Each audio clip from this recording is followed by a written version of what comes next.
Godzilla en Occidente ha sido un fenómeno interesante.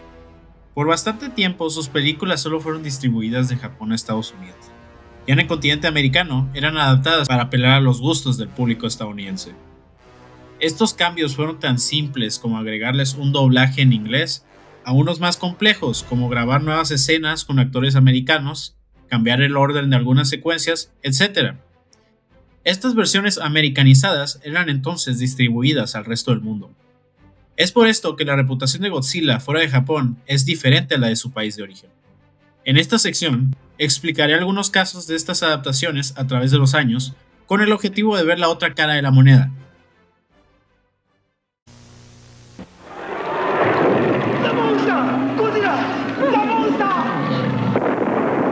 We must stop Godzilla before he destroys the city. Oh, what could he want? Unless we find something to appease him, we're doomed! Hold out, boy out of the ordinary. Hold out for Dr. Pepper. Todo empezó un año después del estreno de Godzilla 1954. El productor estadounidense Edmund Goldman, viendo el éxito de la cinta, compró los derechos de distribución a Toho por la cantidad de $25,000. Cuando regresó a Estados Unidos, le enseñó su hallazgo a los productores Harold Ross y Richard Kay. Estos, reconociendo el potencial de la película, se pusieron manos a la obra para producir una versión estadounidense. Ross y Kay contrataron al director Terry O'Morse, quien se encargó de dirigir y escribir el guión. Siendo la película original completamente en japonés, se tomó la decisión de doblar al inglés las escenas originales y agregar la participación de un actor angloparlante con el fin de que la audiencia se pudiera identificar con él. El actor canadiense Raymond Burr fue contratado para interpretar al protagonista, el reportero Steve Martin. Sus escenas fueron insertadas en la película original junto a extras asiáticos. Algunas escenas originales no se doblaron, y en cambio se utilizó al personaje de Frank Iwanaga para traducir estas secciones. Las nuevas escenas con Raymond Burr tomaron tan solo 3 días para filmarse, terminando con una película bastante diferente a la original.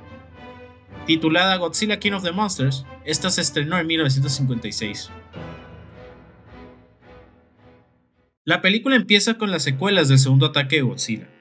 Vemos al reportero Steve Martin arrastrándose entre los escombros mientras escuchamos su narración de los hechos.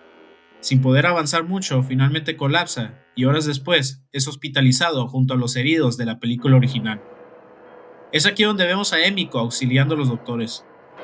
El reportero la reconoce y la llama a su lado. No se necesita ser un experto para ver que estos dos intérpretes en realidad no están en el mismo cuarto. Notoriamente, cada vez que algún personaje de la película original habla con Burr, siempre están de espaldas o fuera de escena completamente. Para alguien que ha visto la película original muchas veces, estos montajes son demasiado bruscos para tomarlos en serio. Pero en fin, esa solo es mi opinión. Después de verificar la salud de Martin, Emiko va a buscar a un doctor que lo atienda. Es entonces que el periodista comienza a rememorar los sucesos anteriores al ataque. Regresamos unos días antes al aeropuerto de Tokio, donde vemos a Martin llegar con sus maletas. Se nos explica que su destino es Cairo, pero a mitad del camino decidió pasar unos días en Tokio para visitar a su amigo de la universidad, el Dr. Serizawa. Antes de poder ir a su hotel, es detenido por un oficial quien le pide hacerle unas preguntas.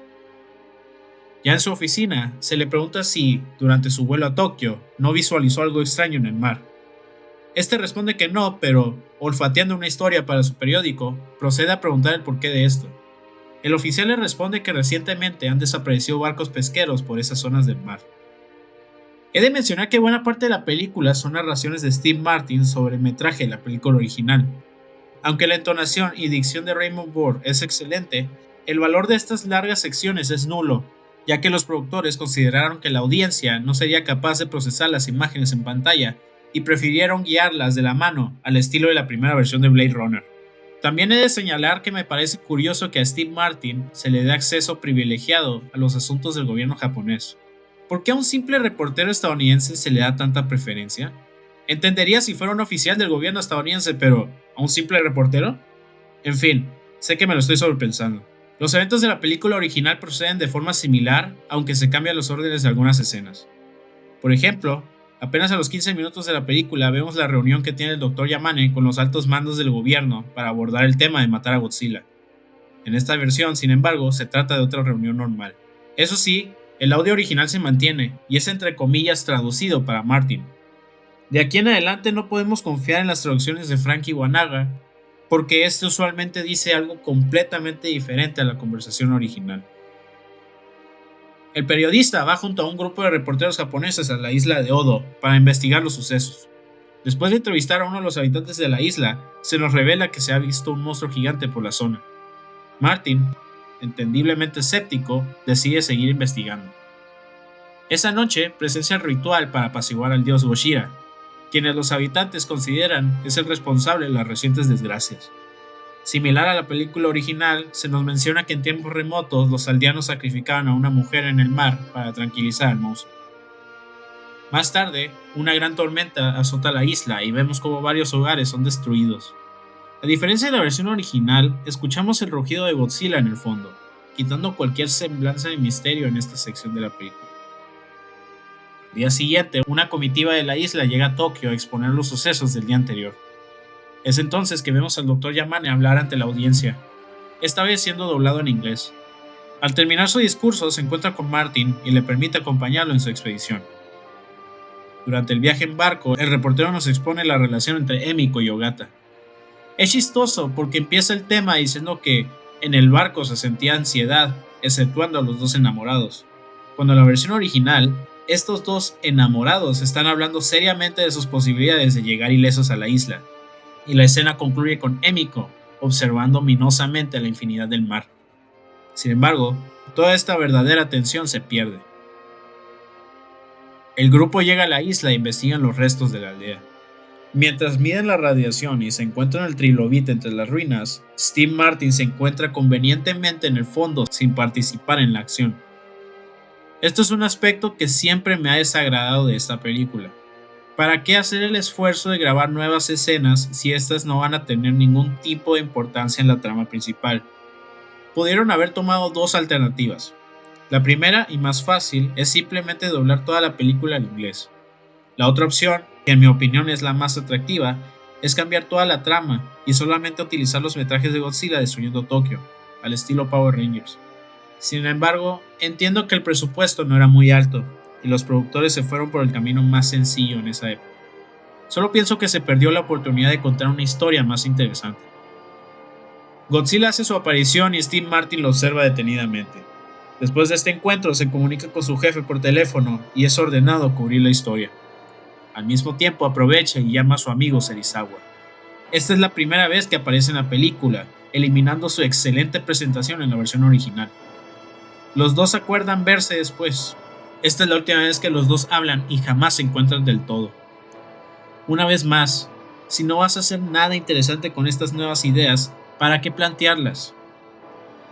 De aquí en adelante la película continúa su curso, con Martin narrando lo que sucede en pantalla y los únicos cambios siendo simplemente reordenamientos de escenas.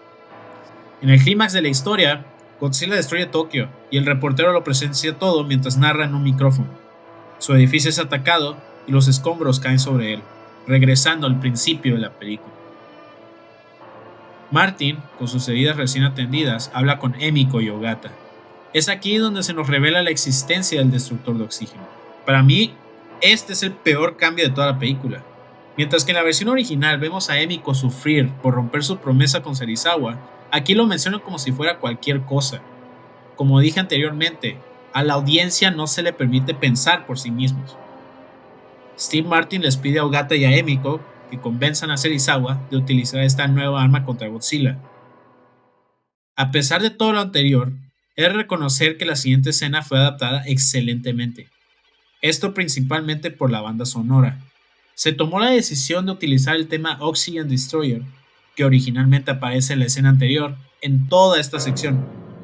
Por lo menos para mí, este tema mejora la escena al transmitir la tensión del momento. Si tan solo el doblaje no fuera tan pésimo, yo argumentaría que se pone al mismo nivel que el original. Sin embargo, todo esto se va por el caño cuando le toca a Serizawa explicar su reticencia en el uso del destructor de oxígeno. mientras que en la original vemos cómo habla con arrepentimiento sobre su descubrimiento y dice, en mi opinión, la mejor frase de toda la película. En esta versión no se explica y solo lo vemos derrumbarse emocionalmente, eliminando la gran actuación de Akihiko Hirata y en esencia el mensaje principal de la película original. En fin, la película concluye de la misma manera con el sacrificio de Serizawa y omite la advertencia del Dr. Yamane a la audiencia, eliminando el final depresivo de la versión original. En conclusión, Godzilla King of the Monsters es inferior a la versión original. En la actualidad es fácil quejarse y burlarse de sus carencias, pero es vital entender que en ese entonces las películas extranjeras no eran muy bien recibidas en Estados Unidos. El salto que hizo esta adaptación es importante, porque por primera vez se hizo un doblaje a un largometraje extranjero. Más allá de su calidad, su lugar en la historia es indiscutible. A pesar de todos los problemas que mencioné, he de recalcar algunos aspectos que me gustaron. La actuación de Raymond Burr sin duda es excelente. El actor, en ese entonces, era conocido por sus papeles antagónicos o secundarios, por lo que este fue uno de sus primeros trabajos como protagonista. No tengo claro si en su momento Burr vio la versión original de la película, pero algo me indica que comprendió el significado de esta. Años después, en una entrevista, declaró que siempre le había gustado Godzilla y que veía con afecto su participación en la saga. Otro aspecto que me gustó fueron los créditos, donde se mencionan los nombres de todos los colaboradores de la película original. Fácilmente pudieron haber omitido esto, por lo que me parece especial su inclusión. Finalmente, el impacto cultural de esta versión es inmenso, siendo vista por millones de personas alrededor del mundo. Grandes cineastas como Steven Spielberg, Martin Scorsese, Guillermo del Toro, John Carpenter, etc., han dicho que esta película fue una gran inspiración para ellos. Occidente no vería la versión original hasta el año 2004, cuando se lanzó un DVD conmemorando su 50 aniversario. A partir de entonces, la versión original se encuentra disponible en varios formatos. El mejor, en mi opinión, siendo la versión de Criterion, donde se incluye tanto la película original y la versión estadounidense, como también un pequeño documental sobre el Daigo Fukuryonbaro y material de detrás de escenas. Este Blu-ray fue el pilar fundamental para la creación de esta serie de videos. De aquí en adelante, todas las películas de la era Showa tuvieron su versión estadounidense. Muchas de ellas no sufrieron tantos cambios ya que sus temas eran más ligeros comparados con la original. Para pronto, explicaré brevemente algunos casos que me parecieron interesantes. En Godzilla Raids Again, un estudio hollywoodense estuvo interesado en recrear esta película bajo el título de Volcano Monsters, grabando nuevas escenas con actores americanos y nuevas secuencias con los trajes originales. Toho aceptó la propuesta y hasta hizo el esfuerzo de transportar a Godzilla y Anguirus a Estados Unidos. Estos fueron modificados para que tuvieran mayor similitud con un tiranosaurio rex y un anquilosaurio. Lamentablemente, el estudio entró en bancarrota y las filmaciones se detuvieron. Posteriormente, Warner Bros. Quiso continuar con la temática de volcanes y estrenó la película original doblada al inglés, solo que ahora bajo el nombre de Gigantis, The Fire Monster. Los trajes fueron enviados de regreso, pero nunca llegaron a su destino, estando perdidos hasta el día de hoy. Si alguien los ha visto, por favor, comuníquese con las autoridades correspondientes. En King Kong vs. Godzilla se grabaron nuevas escenas con actores haciéndose de científicos hablando de Godzilla y Kong. Algo curioso de esta película es que por muchos años se creyó que existían dos finales diferentes, uno japonés y el otro estadounidense. El japonés supuestamente mostraba a Godzilla ganando el encuentro, mientras que el estadounidense mostraba al gran simio triunfando en la contienda. Para inicios del presente siglo se desmintió este rumor, sin embargo he de mencionar una diferencia entre las dos versiones. Esto ocurre al final, cuando Kong se aleja de la cámara. En la versión estadounidense solamente escuchamos el rugido de Kong.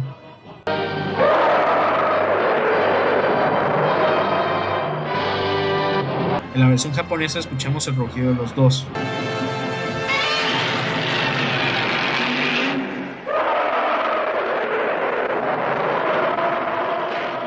Una simple curiosidad. En Mothra vs. Godzilla, a los publicistas se les ocurrió la gran idea de referirse a la reina de los monstruos como The Thing, y en los anuncios de la cinta podemos ver a Godzilla luchar contra un ser que es escondido por una imagen de advertencia. No me quiero imaginar la decepción de las audiencias al ingresar a la película esperando ver algo espeluznante y en cambio ver a la adorable Mothra en pantalla. Otra adición notable es la inclusión de una escena donde se muestra a la marina estadounidense atacando a Godzilla. Esta secuencia fue grabada por Eiji Tsuburaya bajo petición de los estadounidenses, quienes querían mostrar a las Fuerzas Armadas americanas apoyando en la batalla contra el Rey de los Monstruos. Esta escena solo aparece en la versión estadounidense y por mucho tiempo fue la única que mostraba a Godzilla luchando contra el ejército norteamericano. En Monster Zero, contamos con la participación del actor Nick Adams como uno de los protagonistas. A diferencia de Bourne, Adams sí filmó sus escenas junto al elenco japonés y logró formar una amistad con el actor Akira Takarada y el director Ishiro Honda. Sus diálogos fueron doblados al japonés y en general su participación es muy buena. Como dato curioso, por mucho tiempo el único beso a cámara de toda la saga fue protagonizado por Adams y la actriz Kumi Mizuno. En Godzilla's Revenge tenemos esta joya. Godzilla says that I should learn to fight my own battles, you know. Sin comentarios. En Godzilla vs. Gigan tenemos esta monstruosidad.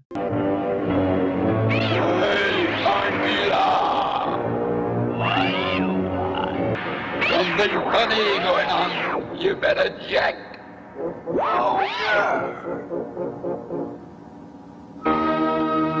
Hurry up. Nuevamente no tengo comentarios. Para concluir con la era Showa, he de mencionar el caso de Godzilla vs. Megalon. Inicialmente distribuida por la compañía Cinema Shares, podemos ver que el póster muestra a los dos monstruos titulares encima de las Torres Gemelas, probablemente tratando de imitar a King Kong de 1976. Por supuesto, esta escena nunca sucede en la película. A pesar de su pésima calidad, por alguna razón se convirtió por mucho tiempo en una de las más accesibles en Occidente. Estoy hablando de que se podía encontrar en cualquier formato, era transmitida en la televisión y aparecía en los matinés del cine. Una versión de 79 minutos se convirtió en parte del dominio público, facilitando su esparcimiento alrededor del mundo. Es por esto que por muchos años, Godzilla ha tenido la reputación de ser una franquicia poco seria y llena de efectos malísimos. Es como si todo el mundo solamente conociera a Rocky Balboa por su quinta película y se desconociera la existencia de sus otras entradas.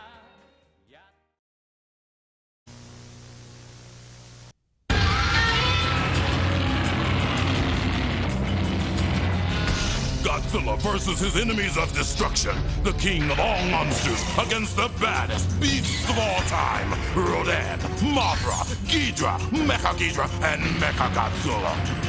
It's an eye-flashing, tail-whipping, building-bashing Godzilla war, and only the strong survive. Godzilla rules.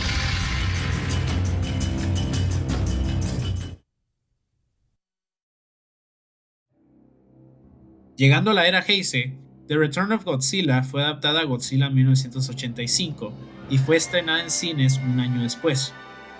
A pesar de su pequeño presupuesto, se grabaron algunas escenas con actores angloparlantes.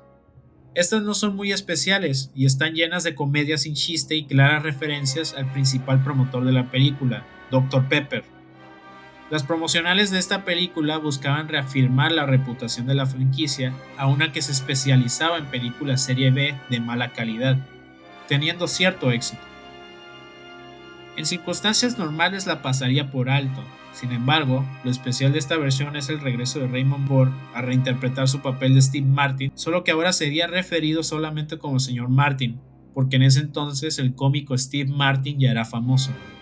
Cuando el actor leyó el guión y vio que la adaptación originalmente iba a ser una comedia, de inmediato amenazó con salir del proyecto si no se tomaba Godzilla con la seriedad que merecía. Los cambios fueron hechos y el resultado lo tenemos el día de hoy. Su participación en la trama principal es nula, ya que solo se remite a ser espectador de los sucesos. A pesar de esto, su presencia es bienvenida y su actuación, como siempre, es excelente. Al final de la película, Burr escribió y declamó un monólogo que define perfectamente a Godzilla. Nature has a way sometimes of reminding man of just how small he is. She occasionally throws up the terrible offsprings of our pride and carelessness to remind us of how puny we really are in the face of a tornado, an earthquake, or a Godzilla. The reckless ambitions of man are often dwarfed by their dangerous consequences. For now, Godzilla, that strangely innocent and tragic monster, has gone to Earth. Whether he returns or not, or is never again seen by human eyes, the things he has taught us remain.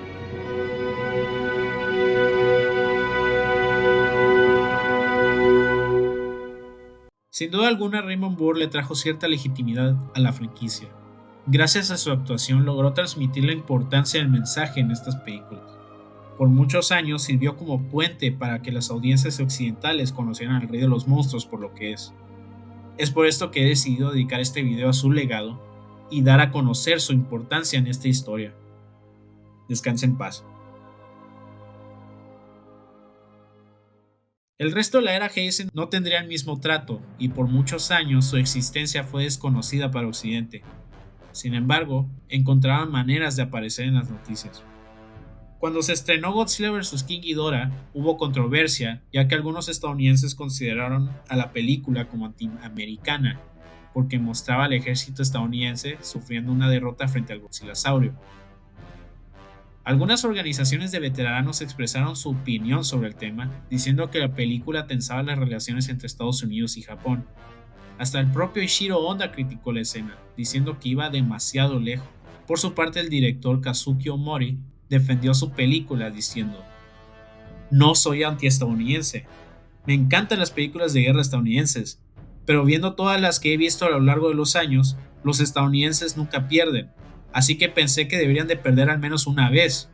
¿Por qué los estadounidenses nunca pierden?". Otro aspecto destacable de Godzilla vs. King Ghidorah es la participación del actor Robert Scottfield, interpretando el papel del androide M11. Scottfield, oriundo de California, se fue a vivir a Japón cuando era jugador de béisbol. Al retirarse, permaneció en las islas japonesas, desenvolviéndose en varios trabajos. Cuando se dedicó a ser maestro de inglés, conoció al comediante Noboru Harada, quien lo invitó a formar parte de un programa de radio que él conducía. Poco a poco, el estadounidense se convirtió en una pequeña celebridad y gracias a esto conoció al director Kazuki Omori. Fue entonces que el director incluyó a Scottfield en la producción de Godzilla vs. King Ghidorah. Originalmente solo haría un papel menor, pero al ver cómo el estadounidense encajaba perfectamente con el tono de la película, su personaje fue expandido hasta convertirse en uno de los protagonistas de la cinta. Es de notar que Scottfield es el primer extranjero en la saga que habla japonés, por lo que sus diálogos no fueron doblados como de costumbre. Después del estreno, el personaje M11 fue muy popular con las audiencias, hasta el punto que Toho consideró producir una serie del personaje. Lamentablemente, al mismo tiempo estalló la burbuja financiera, eliminando cualquier posibilidad de que el proyecto avanzara.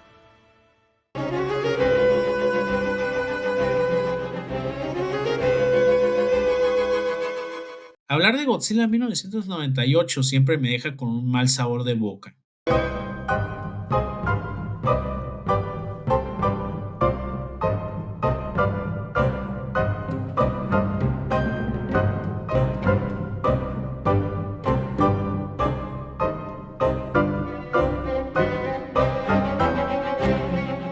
Si quieren conocer la historia de su producción, entonces les recomiendo los videos de Mr. Godzilla, que resumen perfectamente los sentimientos que muchos sentimos hacia la película. Nada más para agregar mi granito de arena, para bien o para mal, la existencia de esta película desencadenó muchos eventos que le dieron forma a la saga en el presente. Por un lado, incitó a Toho a crear la era Millennium, y por el otro desprestigió gravemente el nombre de la franquicia a nivel global. En fin, el pasado es historia y solo nos queda estudiarlo.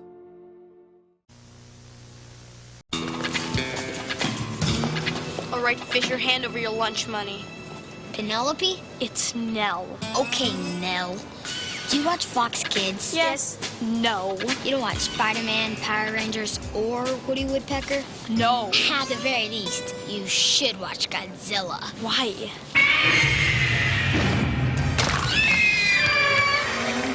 No reason. Fox Kids, Saturday mornings, weekday afternoons on Fox 5.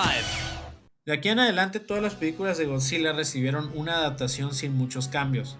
Gracias a que Sony recibió los derechos de distribución, Muchas entradas nunca antes vistas fueron lanzadas en formatos accesibles y por primera vez se le dio la opción al espectador de ver las cintas con subtítulos en lugar del doblaje. En Godzilla Final Wars hace aparición el luchador de MMA Don Fry, alias el Depredador, como el personaje Douglas Gordon, capitán de la nave Gotengo. Durante toda la película sus diálogos son en inglés y al parecer son comprendidos perfectamente por sus compañeros de elenco. Sin temor a equivocarme puedo decir que este es uno de los mejores personajes de toda la saga. Lo vemos luchar tanto con sus puños y sus pistolas como también con una katana. Cada vez que abre su boca sale una línea icónica como esta. You'd hit a woman. Yeah. En fin, larga vida al Depredador. Durante la hibernación de 2005 al 2014, los fanáticos buscaron llenar el espacio vacío mediante el internet. Se comenzaron a formar comunidades en línea donde hablaban de Godzilla y del tokusatsu en general. Gracias a eventos como el Monsterpalooza y G-Fest, unificaron a los seguidores de formas nunca antes vistas. Creadores de contenido como James Rolfe, Monster Island Bodies, KojiFan93 y muchos otros más ofrecían horas de entretenimiento relacionado con la franquicia. Sin embargo, el fandom quería una nueva entrega de la saga. Lamentablemente, Toho no mostraba ningún tipo de interés. Es aquí donde llega Yoshimitsu Banno, quien originalmente dirigió Godzilla vs. Ghidorah en 1971. Como mencioné en el video original, Banno aún le tenía fe a la franquicia y le propuso a Toho continuarla en Estados Unidos. Estos, no teniendo planes concretos para continuar con el personaje, le dieron permiso a Banno de poder utilizarlo, mas no recibiría ningún tipo de financiamiento por parte de ellos y se quedarían con la decisión final tanto con los proyectos como los diseños de los personajes. Por años el productor buscó el financiamiento para revivir al Rey de los Monstruos. El proyecto que tuvo más oportunidades de salir adelante fue la malograda Godzilla 3D, que aprovecharía los avances tecnológicos de la época para ser proyectada en salas IMAX. Desde el 2003, este proyecto fue cambiando en manos, mas nunca recibió luz verde para su producción. Para el 2009, el estudio Legendary mostró interés en el concepto. Sin embargo, su intención desde el principio fue crear un largometraje a su manera. Sin poder llegar a un acuerdo, Banno desistió de sus intenciones y le regresó los derechos a Toho, quienes firmaron un nuevo contrato con la productora para la realización de una película. A principios de 2010, Legendary y su socio comercial Warner Bros. Anunciaron que desarrollarían una nueva película de Godzilla. En el 2011 se anunció oficialmente a Gareth Edwards como director, siendo principalmente conocido por su película Monsters. De inmediato, muchos en el fandom comenzaron a dudar sobre las intenciones de este nuevo proyecto, temiendo una repetición del fiasco de 1998. Sin embargo, Warner Bros., Legendary y Edwards fueron muy claros en sus intenciones de respetar la esencia del personaje y de la franquicia. Finalmente, el 16 de mayo de 2014, Godzilla regresó al cine, logrando un éxito mundial que permitió a Legendary comenzar un nuevo universo cinematográfico llamado el Monsterverse. Después de acordar con Universal, consiguieron los derechos de King Kong y empezaron a construir el camino hacia un reencuentro entre estos dos monstruos del cine, culminando en el estreno de Godzilla vs. Kong en el 2021. Como comentario general sobre el Monsterverse, he de decir que aprecio bastante su existencia. Soy consciente que a muchas personas en el fandom no les gustan por razones válidas, como las contradicciones entre películas, historias simplonas y el aparente asesinato de la personalidad de Godzilla. Sin embargo, jamás entenderé la crítica de que las películas son muy tontas y que los eventos que ocurren en ellas son demasiado fantasiosos. Claramente ignoran la existencia de esto.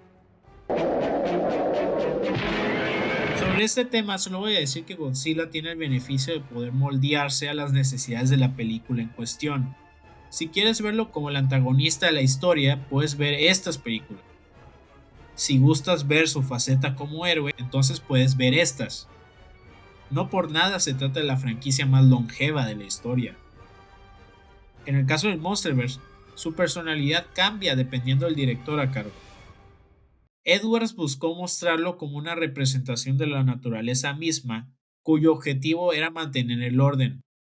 Dougherty lo personificó desde el aspecto territorial de los titanes y las relaciones entre alfas, cosa que nunca me ha gustado, pero en algún futuro entraré a detalles sobre esto. Y finalmente Wingard lo mostró como un monstruo extremadamente territorial, más interesado en primero atacar a sus rivales y después razonar. Para 2027 veremos qué dirección llevará Sputtor al personaje.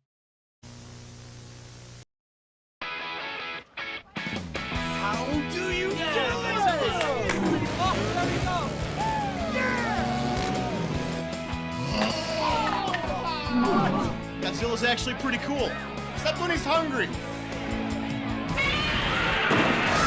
Let's throw Snickers.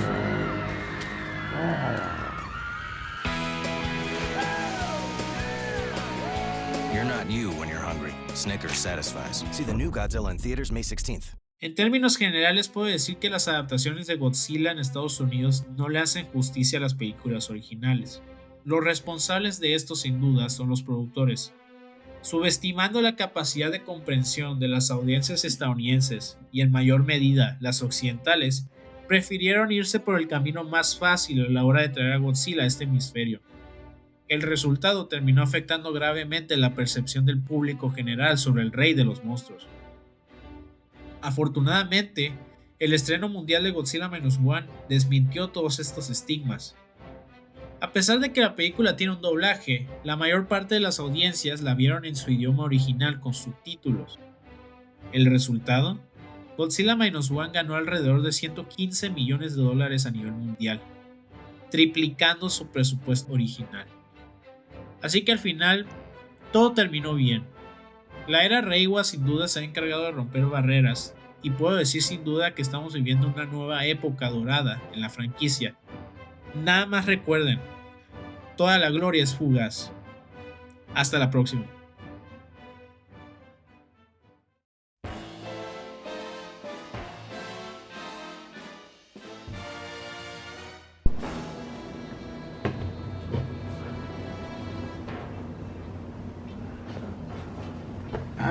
Tengo toda la era Showa en formato de disco.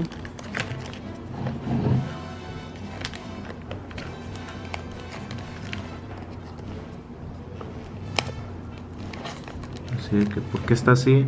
Esa es otra historia.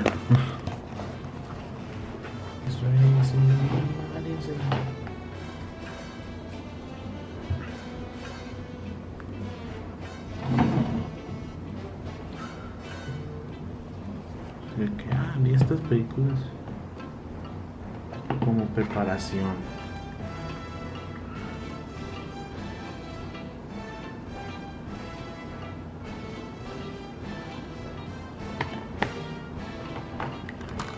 Eran Godzilla contra Mothra y Godzilla contra King Ghidorah.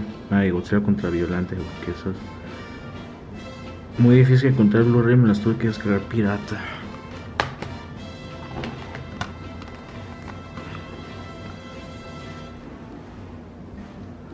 Para que se enfoque.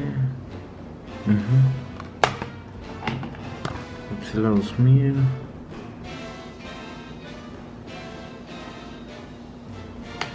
Sí. Que salga este y que se vea así. No.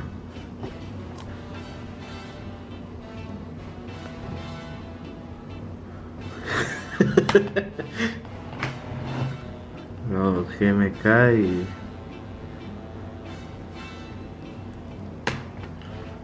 lástima que no hay un de Minus One.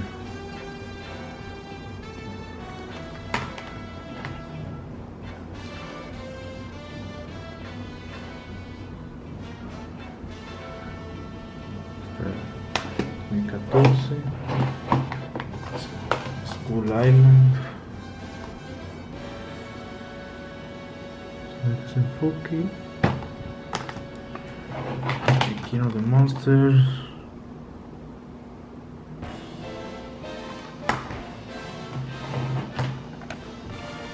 Godzilla vs. Kong.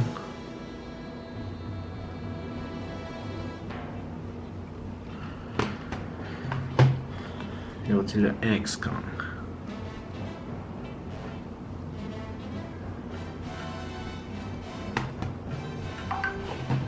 Yo Shin Godzilla.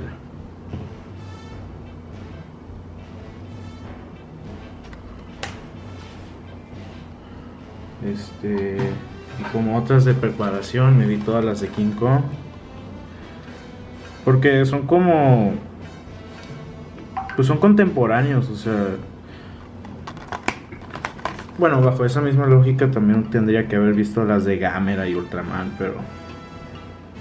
no sé, es que siento que Godzilla y Kong están a otro nivel, ellos dos.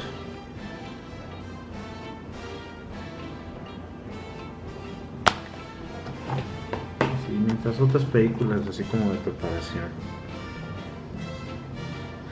Oppenheimer. Bueno, ahí termina mi presentación.